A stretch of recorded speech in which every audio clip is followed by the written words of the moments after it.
Hello mga KatroPICE! In this video, i-aim natin na ma-strengthen ang knowledge of theories and concept by applying them in sample problems. Kaya make sure to stay tuned until the very end kasi dito sa PICE-PUPSC Acad TV, we'll leave no one behind. Have fun learning and enjoy! So our topic on this video is all about trigonometric identities, but we will focus on sum and difference part 1.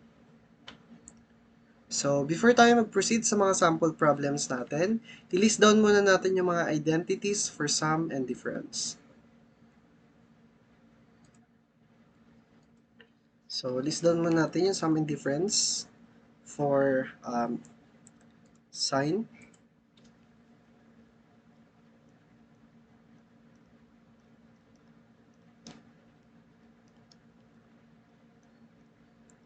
difference, and then for cosine, have here sum and difference. Then for tangent, sum and then difference. Ayan. So, dito muna tayo sa sine. For the sum of sine, we have here sine A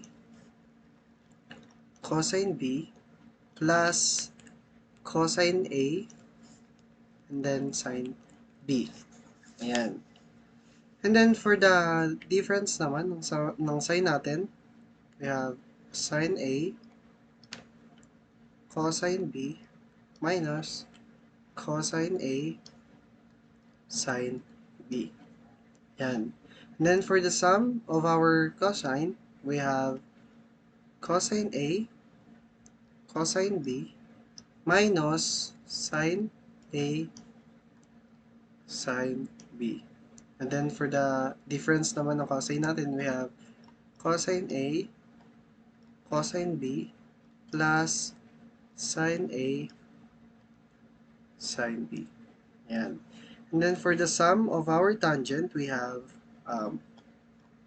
tangent A plus tangent B over 1 minus tangent A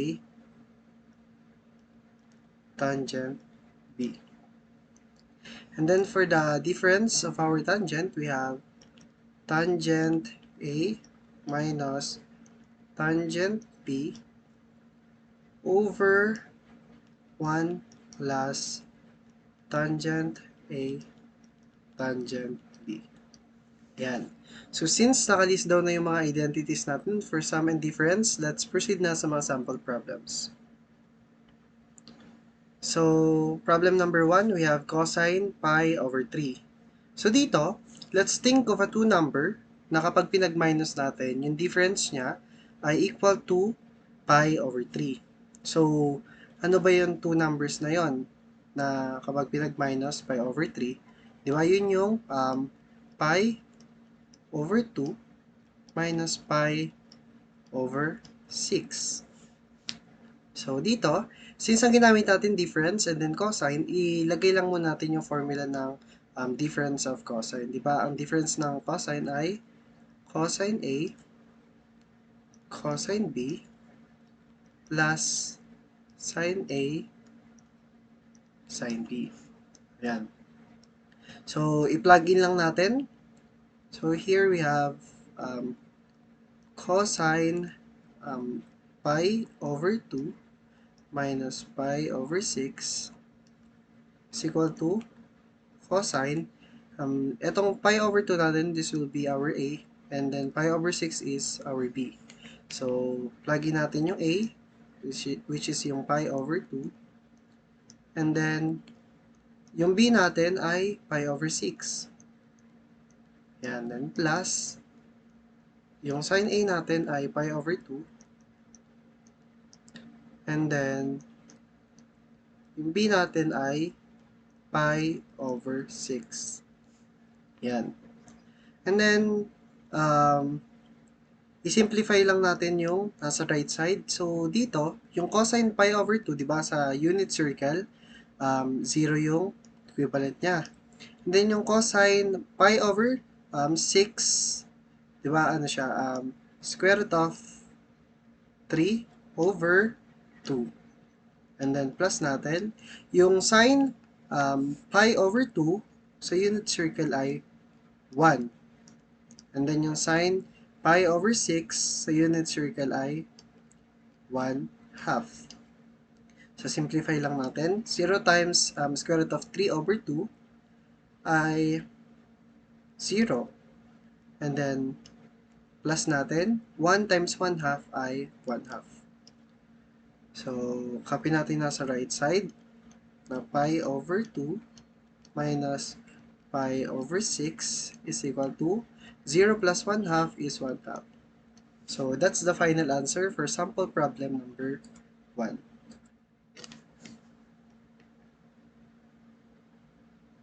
Yan. So, next, we have here sine 45 degree. So, dito, let's think again, a two number na kapag pinag-minus, yung difference niya ay 45. Diba yun yung 90 minus 45. Ayan. And since ginamit natin yung difference ng sign natin, ilagay lang muna natin dito yung formula for the difference of sign. Diba yun yung sin A cosine B minus cosine A sin B. Ayan. And then, plug in lang natin. We have here sin 90 minus 45 is equal to sin, ang A natin ay 90 and then yung B natin ay 45. So, minus cosine 90 and then sin 45. Ayan. And then, simplify natin na sa right side. Di ba yung sin 90 sa unit circle ay 1. And then, yung cosine 45 natin sa unit circle ay square root of 2 over 2. Yan. And then, minus. Yung cosine 90 natin sa unit circle ay 0. And then, yung sin 45 natin sa unit circle ay square root of 2 over 2. So, simplify natin. 1 times square root of 2 over 2 is square root of 2 over 2.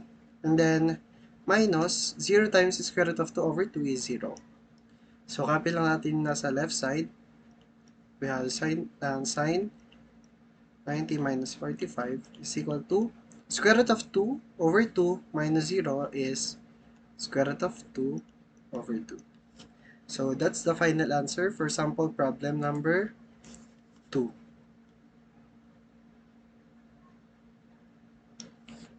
So, next, we have tangent pi over 12. Again, let's think of a two number na kapag pinag-minus, ang sagot ay pi over 12. So, di ba yung number na yan is pi over 3 minus pi over 4. Ayan. So, since ang ginamit natin, difference ng tangent, ilagay lang natin yung formula ng difference ng tangent natin. Di ba yun yung tangent A minus tangent B over 1 plus tangent A tangent B. Yan. So, plug in lang natin. We have here tangent and then pi over 3 minus pi over 4 is equal to tangent. Ano yung A natin? Pi over 3. Then minus tangent, yung B natin ay pi over 4. Yan. Then over natin, over natin 1 plus tangent yung a natin, pi over 3. And then, tangent, yung b natin ay pi over 4. So, simplify lang natin. Yung tangent pi over 3 sa unit circle ay square root of 3. And then, minus natin yung tangent pi over 4 ay 1. Then, over, copy natin yung 1. Plus, yung tangent pi over 3 is square root of 3, di ba? And then, yung tangent pi over 4 natin is 1. Yan. So, simplify lang natin dito yung denominator natin. So, copy lang muna yung numerator na square root of 3 minus 1. Then dito, 1 times 1 is 1. So, dito, 1 plus square root of 3. Yan. And then dito, i-conjugate natin yung denominator. So, di ba ang conjugate niyan is 1 minus square root of 3. So, 1 minus square root of 3. So, dito, ang magiging sagot dyan ay sa numerator, negative 4 plus 2 square root of 3. And then, over, dito, ang magiging sagot dyan is negative 2. And then, after that, pwede nating ma-factor out tong numerator natin by negative 2. So, this will be 2 na lang. Then, negative square root of 3. Since negative 2 divided by 2 is 1 na lang, ay negative 1. So, dito, negative 1, then square root of 3. Then, over natin sa negative 2. So, dito, pwede natin makancel yung negative 2 ng numerator and denominator natin. So, the final answer for sample problem number 3 is, copy lang muna natin itong tangent pi over 3 minus pi over 4 is equal to 2 minus square root of 3. Yan. So, next,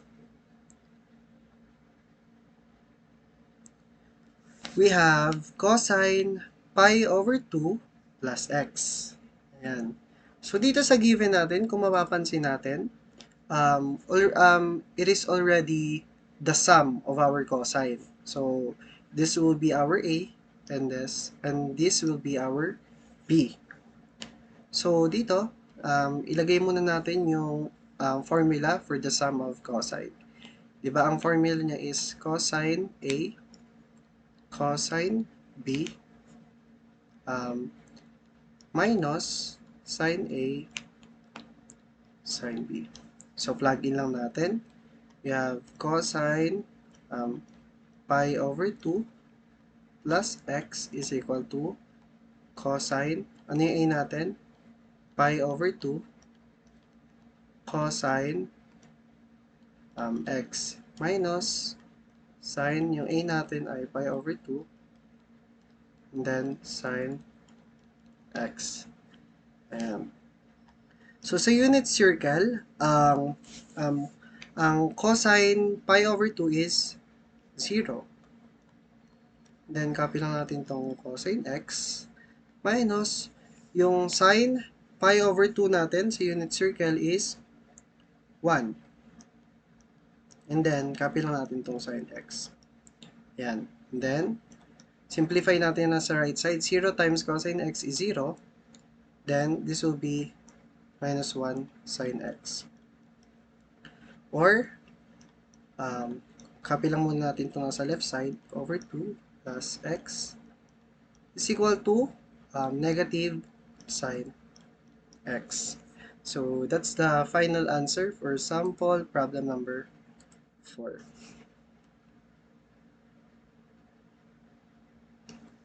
Yan. So, that's all for the part 1. Maraming salamat, KatroPICE. Remember that you are never alone in this journey. Nandito ang PICE-PUPSC Acad TV to guide you. Because here, we leave no one behind. Never lose hope, our future engineer. This is just the start.